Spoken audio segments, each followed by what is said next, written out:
My name is Iris Mayfield. I'm 76 years old now, and most people here in Brookmere know me as the lady with the lavender porch.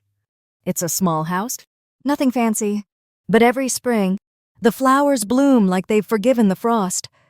What they don't know is that this porch has heard every silence I couldn't share out loud, especially the one from May 18th, 1974, the day I said I do to a man I had already begun to doubt.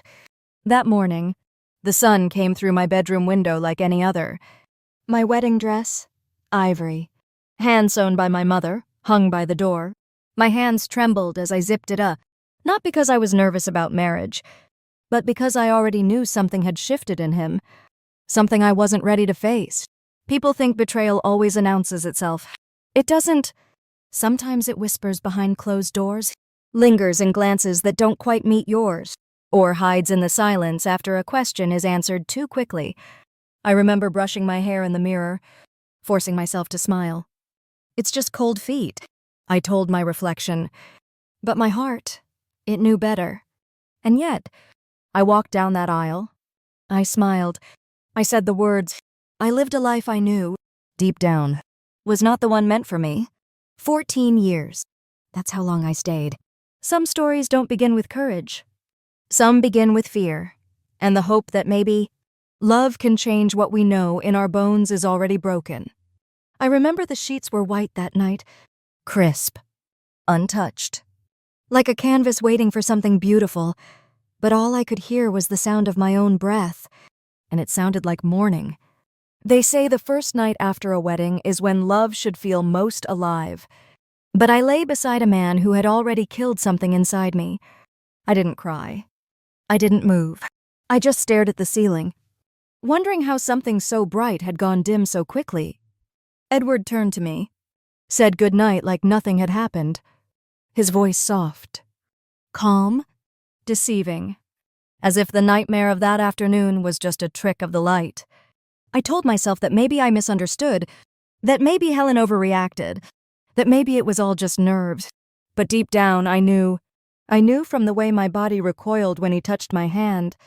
I knew from the silence that screamed between us. I knew from the ache in my chest that only gets louder when you lie to yourself. For years, I would become fluent in that silence. I learned how to smile at the church potlucks, how to laugh at his business jokes, how to hold his hand in public while mine trembled in private. I became the woman the town adored, and the girl inside me slowly disappeared. Sometimes I'd hear Helen's voice in my head. Are you sure? Charlotte. Except in my case, it was Iris. And no, I was never sure, but I was terrified to be alone, terrified to become the girl who called off a wedding. In 1974, that label stuck like tar, so I stayed. I stayed through anniversaries I didn't celebrate, through birthdays I didn't feel, through 14 long years of pretending the foundation wasn't cracked from day one.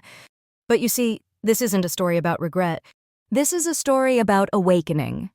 And sometimes, awakening begins with a silence you can no longer bear. Some mornings, I'd wake up before him and watch the way the light filtered through the curtains. There was a stillness to it, almost sacred. But that silence, it didn't soothe me. It reminded me that I had become a stranger in my own life. There's a kind of grief that has no funeral, the kind that creeps in slowly. Dressed as compromise, I made his favorite breakfasts, smiled at his colleagues, kept the house warm and the garden blooming. From the outside, we looked like the picture of a happy couple, but inside, I was wilting. I remember the day I stopped looking at myself in the mirror.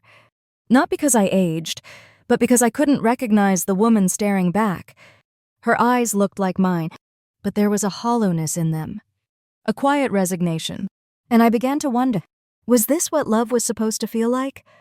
The tightening in your chest when he walks in the room, the rehearsed laughter, the way you flinch when he places a hand on your back, not because it hurts, but because it means something is expected of you.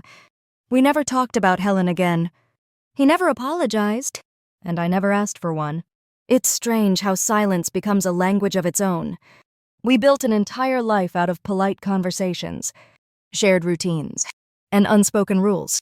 I learned to read his moods like weather patterns. I knew when to stay quiet, when to serve dinner, when to retreat into my sewing room and wait for the storm to pass. But there were moments, small, fleeting ones, when something inside me stirred. A memory of who I used to be. A melody I used to hum. A letter I never sent. They came like birds tapping on the window, reminding me that there was still a world beyond these walls. And deep down, I knew I hadn't chosen love. I had chosen survival. But how long can someone live without truly living? That's when the questions began, not loud, not angry, just persistent. Who am I when I'm not his wife? Who was I before the wedding dress? And most of all, could I still go back to her? It didn't happen all at once. Healing never does. It started with something as small as a new bar of soap. One afternoon, I walked into the corner store, the same one I'd been going to for years. And for the first time in over a decade, I didn't buy his shaving cream or his favorite brand of coffee. I bought a bar of lavender soap. For me. I know it sounds trivial, but for a woman who had spent 14 years molding herself around another person's habits, preferences, moods, that small decision felt like reclaiming a breath I didn't know I had been holding. That night, after he fell asleep, I drew myself a bath. I remember sinking into the warm water, the scent of lavender rising like memory, like resistance. I closed my eyes and just existed. No roles to play, no words to choose carefully, no silence to carry. Just me, my breath, and the feeling of being held by something kind. That's the thing about small acts of self-love. They don't fix everything, but they open a door. After that night, I started going on longer walks. I found a journal at the back of the closet, one I hadn't touched since before the wedding.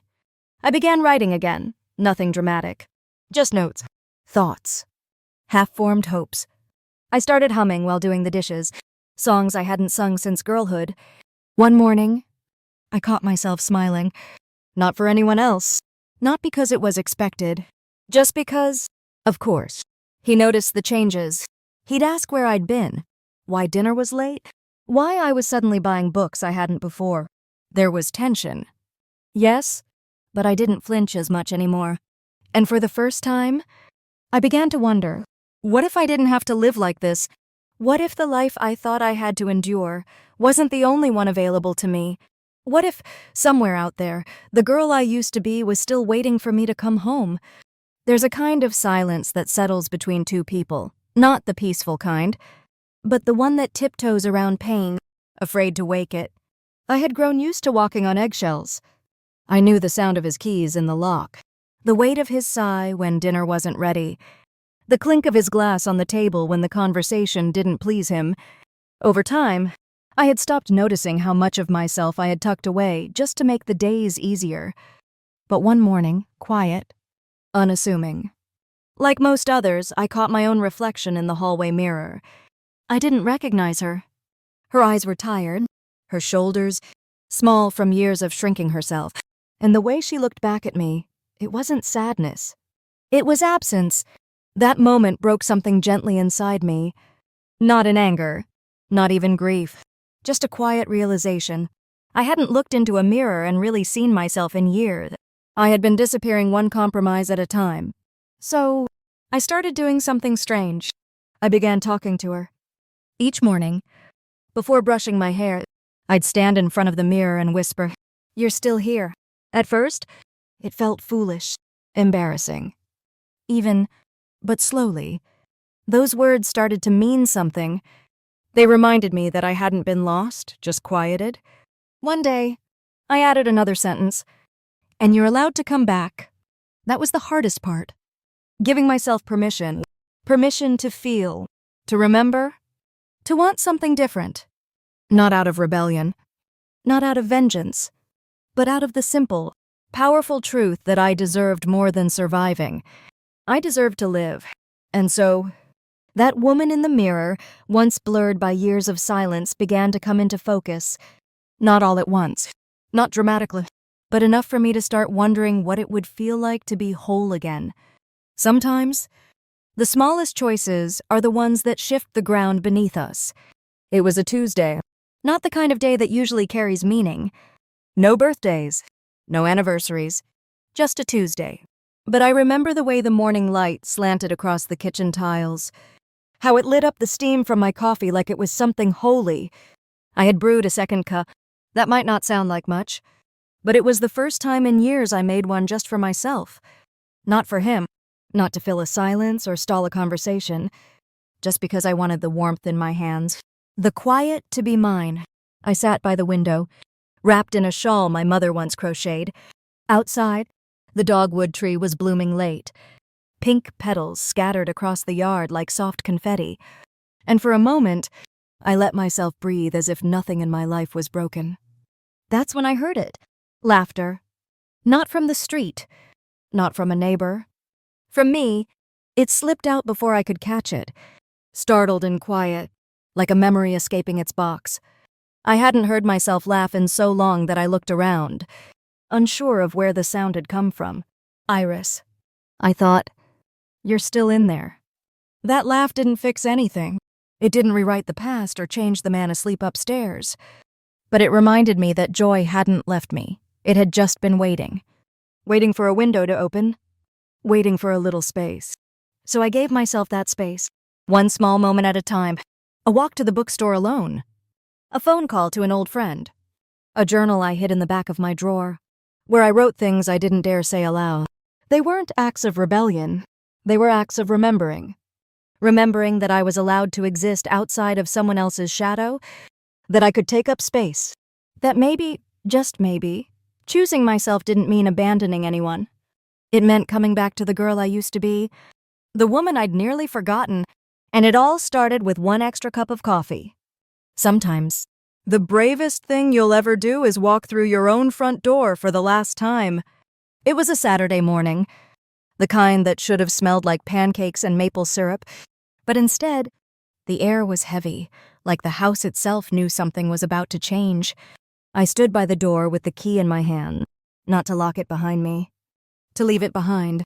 14 years of Sundays folded into that house.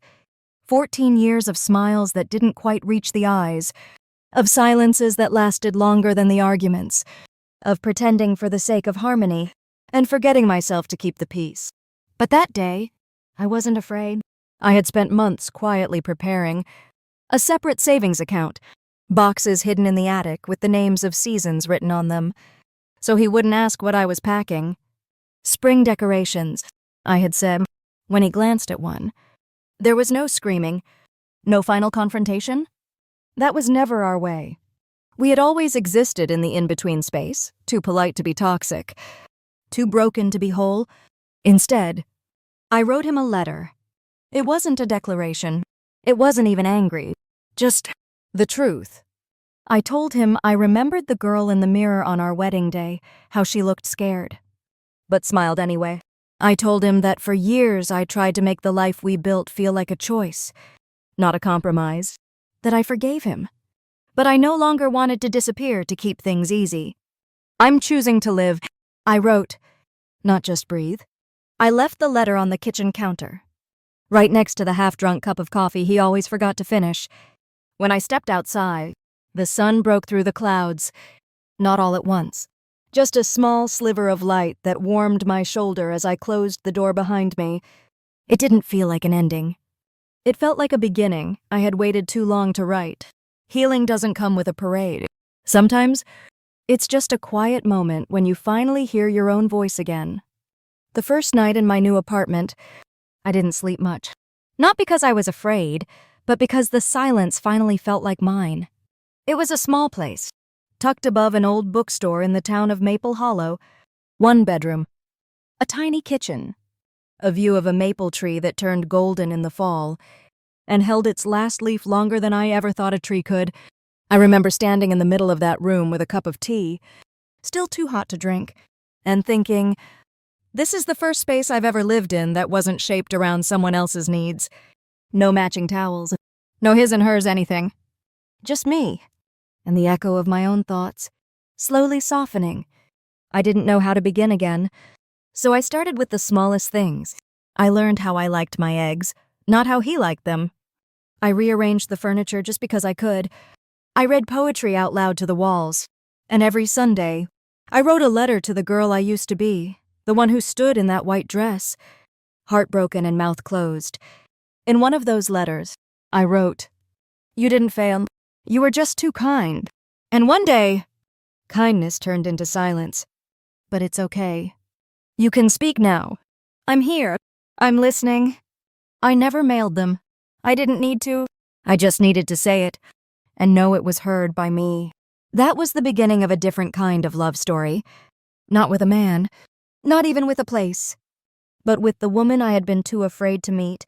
And if you're listening to this, wondering if it's too late for you to start over, I hope you'll believe me when I say, it's not. Sometimes the bravest thing you can do is choose yourself. And sometimes that choice becomes the most beautiful thing you ever carry forward.